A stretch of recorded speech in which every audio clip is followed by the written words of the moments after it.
Hello dear students, welcome to MP परीक्षा।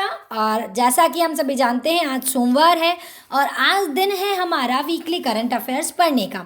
Last class में हमने जाने थे पूरे 11 जुलाई तक के करंट अफेयर की बात हम लोगों ने की थी। और आज की जो हमारी क्लास है इसमें मैं लेकर आई हूँ आप लोगों के लिए 6 जुलाई से 12 जुलाई यानी कि पूरे एक वीक का हम लोग करंट अफेयर देखने वाले हैं। चलिए तो जल्दी से इन करंट अफेयर क्वेश्चंस की हम लोग शुरुआत कर लेते हैं और डिस्कस करते हैं इस वीक का करंट अफेयर। तो पहला क्वेश्चन जो करंट अफेयर से आप लोगों के लिए है वो है, भारतीय सेना ने हाल ही में जवानों को फेसबुक, टिकटॉक समेत कितने ऐप्स डिलीट करने का निर्देश दिया है। देखिए, ये बहुत चर्चा का विषय रहा है अभी हाल ही में कि हम लोगों ने भारत ने यह निर्णय लिया था कि बहुत सारे ऐप्स को जो है डिलीट कर दिया गया था, ऐप्स को हटा दिया गया था प्ले स्टोर से भी। तो देखिए, इसका जो सही उत्तर है, सही उत्तर जानने से पहले हम विकल्प की बात कर लें। तो जल्दी से मुझे कमेंट बॉक्स में उत्तर दीजिए आप इन सभी प्रश्नों का। ए 89 ऐप्स, बी 62 ऐप्स, सी 75 ऐप्स या डी 46 ऐप्स। और इसका जो सही उत्तर है वो है 89 ऐप्स यानी कि 89 ऐप। ठीक है, भारतीय सेना की हम बात करें स्पेशलाइजेशन में, तो याद रखिएगा कि भारतीय सेना ने 89 यानी कि 89 ऐप्स बैन कर दिए हैं। सेना ने अपने अधिकारियों और कर्मचारियों को निर्देश भी दिए हैं कि इन बैन में शामिल सभी ऐप को तुरंत अपने स्मार्टफोन से हटा दिया जाए। पिछले दिनों जो भी चीनी सेना से झड़प के बाद भारत में जो भी हुआ था, ये उसी का परिणाम है। ठीक है, और इसके बाद ही क्या हुआ था कि सुरक्षा के लिहाज से केंद्र सरकार ने भी 59 चीनी ऐप्स को प्रतिबंधित करने जैसा बड़ा कदम उठाया था। याद रखिएगा, भारतीय सेना ने 89 ऐप्स किए हैं और केंद्रीय जो सरकार है उन्होंने जो ऑर्डर दिया है वो है 59 ऐप्स का। ठीक है, चलिए अगला करंट अफेयर का हमारा प्रश्न देख लेते हैं हम लोग। तो अगला जो प्रश्न है हमारा वो है, बीसीसीआई ने हाल ही में अपने किस सीईओ का इस्तीफा मंजूर कर लिया है। विकल्प ए है राहुल जौहरी, विकल्प बी विनोद रॉय, विकल्प सी सबा करीम या विकल्प डी अनिरुद्ध चौधरी। जल्दी से मुझे इसके उत्तर दीजिए कि किस सीईओ का इस्तीफा एक्सेप्ट कर लिया गया है बीसीसीआई द्वारा। जी बिल्कुल, कुछ लोगों ने इसका जवाब दिए हैं और बिल्कुल सही जवाब है राहुल जौहरी, इसका सही उत्तर है। देखिए, भारतीय क्रिकेट बोर्ड के मुख्य कार्यकारी अधिकारी हैं राहुल जौहरी। उनका इस्तीफा लंबे समय के बाद गुरुवार को स्वीकार कर लिया गया है नहीं, मतलब अब तो हो गया है कि थे। जौहरी 1 जून 2016 से अपना पदभार संभाला था। ठीक है, और फरवरी 2021 तक इनका कार्यकाल था। ठीक है, लेकिन राहुल जौहरी ने इस साल फरवरी में ही अपने पद से इस्तीफा दिया था, जो कि अभी एक्सेप्ट किया गया है। ठीक है, चलिए अगला देख लेते हैं। अगला प्रश्न है, शोले पिक्चर में, शोले जो मूवी है, सूरमा भोपाली का किरदार निभाने वाले हाल ही में किस कॉमेडियन का निधन हो गया है। ए विकास आनंद, बी असरानी, सी ओम शिवपुरी या डी जगदीप। सभी को इसका उत्तर पता है कि जगदीप सिंह जो हैं वो व्यक्ति हैं जिन्होंने सूरमा भोपाली का किरदार निभाया था शोले मूवी में। अगला देखते हैं। केंद्रीय रक्षा मंत्री राजनाथ सिंह ने 9 जुलाई 2020 को वीडियो कॉन्फ्रेंसिंग से जम्मू में सीमा सड़क संगठन BRO द्वारा कितने नए पुलों का उद्घाटन किया है। ठीक है, इसका सही उत्तर आप लोगों को देना है। तो देखिए ज़रा इसके विकल्प। पहला विकल्प है 12, दूसरा 6, तीसरा 8 और चौथा है 10। और यहाँ इसका जो सही उत्तर है वो है 6। ये 6 पुल लगभग 43 करोड़ की लागत में बनाए गए हैं। ठीक है, और रक्षा मंत्री राजनाथ सिंह ने 6 प्रमुख पुलों को राष्ट्र को समर्पित किया है। तो याद रखना कि 6 ऐसे पुल बनवाए गए हैं। चलिए अगला देखते हैं। हाँ जी, तो अगला प्रश्न है, अंतर्राष्ट्रीय सहकारिता दिवस 2020 निम्न में से किस दिन मनाया गया।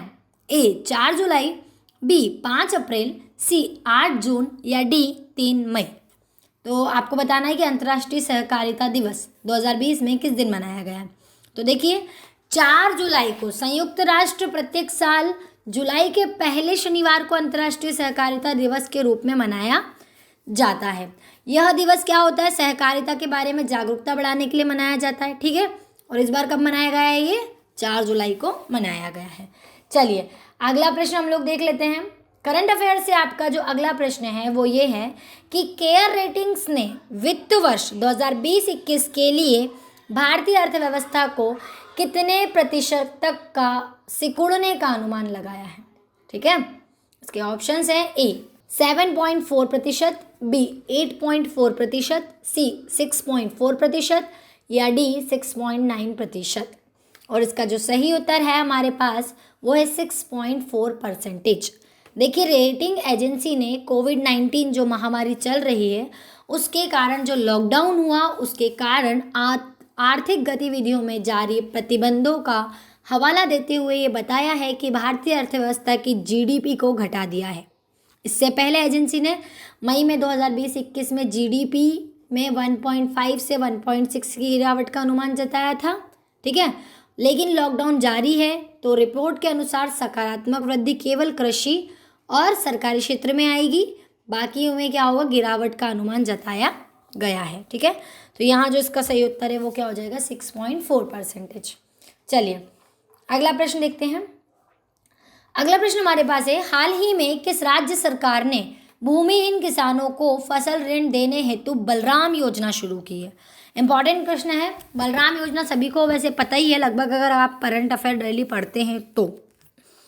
विकल्प है ए बिहार, बी पंजाब, सी कर्नाटक और डी उड़ीसा। तो देखिए इसका जो सही उत्तर है वो हो जाएगा हमारे पास में उड़ीसा। उड़ीसा सरकार ने भूमिहीन किसानों को फसल ऋण देने के लिए बलराम योजना शुरू की है, ठीक है। और इस बलराम योजना के तहत ही national bank for agriculture and rural development के सहयोग से ये आई है योजना, ठीक है। तो ये किसानों के लिए है। अगला प्रश्न है, प्रधानमंत्री नरेंद्र मोदी 10 जुलाई 2020 को किस राज्य के रीवा जिले में एशिया के सबसे बड़े सौर ऊर्जा संयंत्र का उद्घाटन किया? देखिए, इस प्रश्न को बहुत तरीकों से घुमा फिरा के पूछा जा सकता है। यहाँ आपसे राज्य पूछा गया है, कभी आपसे एमपीजीके में ये क्वेश्चन पूछ लिया जाएगा तो जिला पूछ लिया जाएगा। ऑप्शन देने की ज़रूरत ही नहीं है शायद मुझे। इसका सही उत्तर मध्य प्रदेश है। और हम सभी जानते हैं कि अभी हाल ही में यानी कि 10 जुलाई को ही क्या हुआ है? 10 जुलाई के दिन यहाँ पर हमारे यहाँ मध्य प्रदेश में रीवा जिले में एशिया का, भारत की नहीं पूरे एशिया की बात हो रही है, एशिया का सबसे बड़ा सोलर प्लांट सौर ऊर्जा संयंत्र स्थापित किया गया है, ठीक है। यहाँ पर बताया है मोदी जी ने कि 750 मेगावाट के अल्ट्रा मेगा और ऊर्जा संयंत्र को राष्ट्र को समर्पित किया गया है, ठीक है। तो ये एशिया का प्रथम है, इसलिए ये इम्पॉर्टेंट है। करंट की दृष्टि से तो है ही है, और ये स्टैटिक जीके जो आपका होता है उसके लिए भी आपके लिए इम्पॉर्टेंट होगा, ठीक है। चलिए अगला देखते हैं। अगला है, किस राज्य सरकार ने राज्य में उद्योगपतियों और स्थानीय बेरोजगार युवाओं के लिए एक सेतु के रूप में काम करने वाले नए महा जॉब्स पोर्टल की शुरुआत की है? ए बिहार, बी झारखंड, सी हिमाचल प्रदेश या डी महाराष्ट्र। तो देखिए, अभी ये जब लॉकडाउन हुआ है और कोविड-19 में इतनी महामारी में जो स्थिति बनी है, इसके बाद महाराष्ट्र सरकार ने ही यह फैसला लिया है कि ये पोर्टल चालू किया जाए। इस पोर्टल के माध्यम से वे स्थानीय युवाओं जिनके पास निवास का प्रमाण पत्र है के लिए 17 आर्थिक क्षेत्रों की 950 तरह की नौकरियों में चयन करने का प्रावधान उन्हें दिया गया है, ठीक है। और ये पोर्टल जो है वो नियोक्ताओं और कुशल, अर्धकुशल और अकुशल श्रमिकों के बीच जो खाई है उसको भरने में मदद करेगा, ठीक है। यह पोर्टल जो है विशेष रूप से महाराष्ट्र राज्य एवं यहाँ के स्थानीय लोगों के लिए है, ठीक है। इसमें राज्य की जो बेरोजगारी की दर है उसको कम करने में इससे उन्हें मदद मिलेगी। और करंट अफेयर का हमारा आज का जो अंतिम प्रश्न है वो है, विश्व जूनोसिस दिवस यानी कि वर्ल्ड जूनोसिस डे निम्न में से किस दिन मनाया जाता है? ए 10 मार्च, बी 15 जून या सी 12 अप्रैल या डी 6 जुलाई, ठीक है। और जो इसका सही उत्तर है वो है 6 जुलाई, ठीक है। प्रतिवर्ष 6 जुलाई को ही विश्व जूनोसिस दिवस मनाया जाता है। जूनोसिस बीमारी होती है एक तरह की, जो मतलब जूनोसिस बीमारी के बारे में जागरूकता फैलाने के लिए ये दिन मनाया जाता है, ठीक है।